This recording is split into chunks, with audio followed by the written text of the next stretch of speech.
Right, today is a good day because I've got a flat to photograph and I've got the keys and there is nobody there, so I can actually take you with me to shoot it.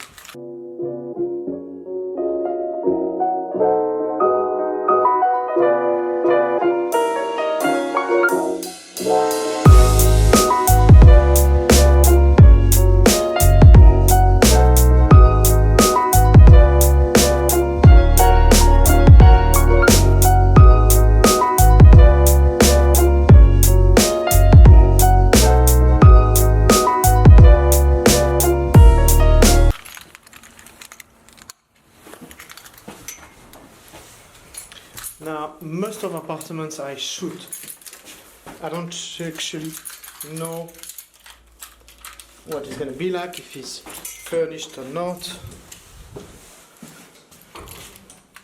I think it's the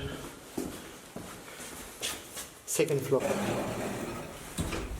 Second floor. So this apartment, if I understand right, is for renting, that there was videos. So I'm actually be using the Canon EOS 80D with the 10 to 18mm. I used to use the X-T1 with the 12mm, but it's larger, so I can crop it a little more. I think it's 54. Let's find it. No, wrong way. No, 55. 54. I will double check. Right. Yes, so this is the apartment. Easy to find. It's completely unfurnished. And it's quite spacious, nice kitchen, very nice and clean. I can tell you sometime I get myself into apartments which are horrible. So the first thing I do when I shoot an apartment, I go in, I put all the lights on, and I open all the curtains or any motors stuff.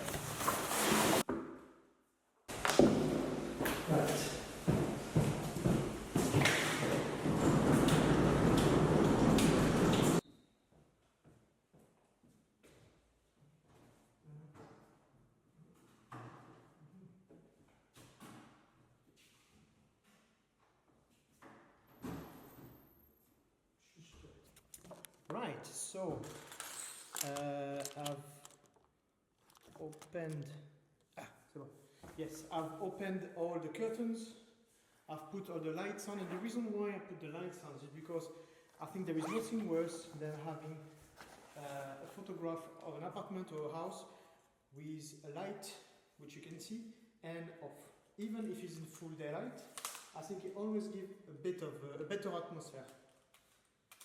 Excuse me for the sound on that one, but I'm actually not recording on the Rode microphone. I'm using the camera microphone, so I hope it's not too bad. So the tripod I use is this one because it's compact, and because I come in a bike, it's much easier to carry. I like to have it about at that height, which is about 1.20 m to 1.30 m, so it gives me a good perspective. And when I set up my camera, I can easily get the line straight. So I'm going to put this under you.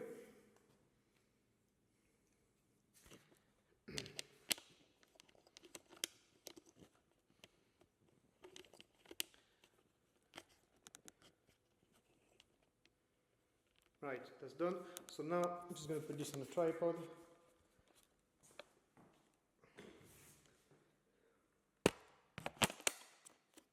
Yeah, right.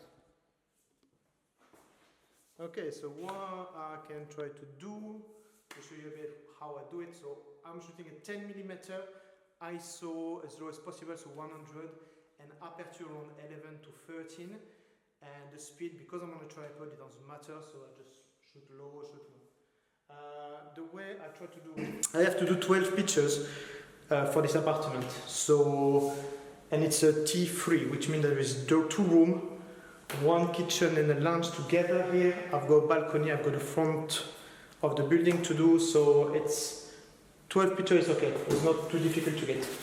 So let's start with the lounge. Right, nice lounge, as you can see the kitchen.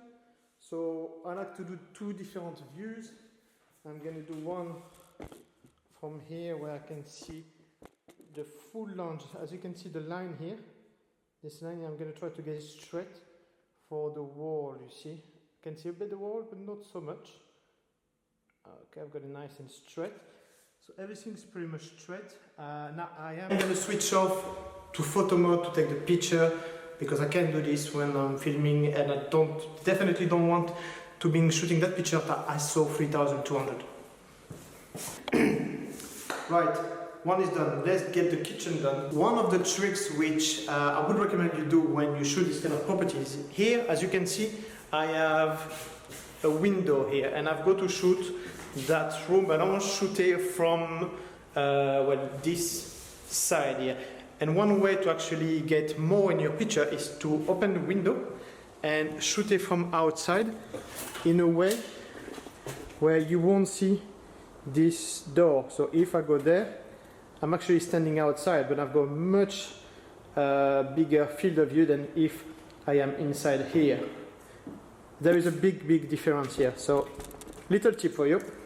Right, so that's it. I've done my 12 pictures and it was very quick. It took me about 15 minutes, you know, and that's what the agency wants. They want something with natural light to actually see where the room will look with natural light and not with artificial light. So it's a very easy job, and like I mentioned before, I've got two different services. But for these agencies, most of the time they want something quick and simple to show the client, to kind of make them bite, and they can come here and have a look at the proper thing. So that was a quick job, but that's the way I do it for this job. The editing is pretty simple too. I don't actually do much. I kind of straight the lines if it needs to be, edit a bit the shadows and the highlights, and that is pretty much it. I always try to expose for the highlights. I mean, I kind of get a balance, so I don't lose any highlights and I don't lose any shadows, so I can bring them back with the dynamic range, which I get with the Canon, which is pretty good. And that is that simple. So I'll put a couple of pictures which I've done at the end, and this will make you understand the result from a simple and quick property shoot. Following up from this video, from this shoot, I do encourage you to actually get a price, get a cost which is quite low and which is attractive. And this is what I do, because I know how quick it is and I know how easy it is. You know, I do have a dedicated equipment, so that was an investment you know, for the first shoots. But now I use this equipment all the time. I get quite a large volume of property to shoot, and it's good income at the end of the day. You know, if I look at my hourly rate, this is probably better than the family shoot, because I can do so much in so little time. The editing is quick, the shooting is quick, and I normally try to fit it between two things. So if you organize yourself well, you can really make this work. And I do encourage you to approach agency with prices which is attractive, but making them explain that no flash will be used. It will be a certain number of pictures per number of meter of the apartment, of the house, and obviously try to figure out prices which is attractive for the client, which is attractive for obviously the agency, and you can then approach owners which have much higher end properties and build a portfolio using flash. I've had some properties with 4 or 5 bedrooms, and it took me half a day to shoot, and I had to come back at night to do a twilight shot. And that is really the things I like to do. But the thing is, those kind of property don't come along very easily. Depending where you are, you may be living in Beverly Hills where you're only going to be doing this. Where I live here in the Basque Country in France, there are some beautiful properties, don't get me wrong, but the agency which I work with are not looking for a high-end picture. They're not. They're looking for something which is cost-effective for them, which can show their client a potential to go and then show to them. If you do something which is too much, if I start using flash and making really the perfect pictures, the clients are going to get to the place and they might not get the feeling that they're supposed to get. I'm trying with those pictures to really reflect reality here and not put up the quality of the apartment or the property which I'm shooting. And that is as simple as this, and I think that it's a great way to start in the property, you know, is to start having a little contract here with an agency where They may send you, you can propose them maybe to do one to shoot for free and show them, and they will see by themselves when they compare those pictures to their pictures, and the client will probably be more attracted to something which looks nicer. So up to you to go and give it a try, but I know it's working well for me. I would say 10 to 15 property a month. It's probably because I can't do anymore and I've got too much work next to it, but it's a good income, and it's a good way to make a little things while you're building your portfolio, while you're building your equipment, and as an extra, like pretty much I do on the side. That's it. So if you have any question about it, don't hesitate to post them down below. I'll see you on the next vlog. Cheers, see ya.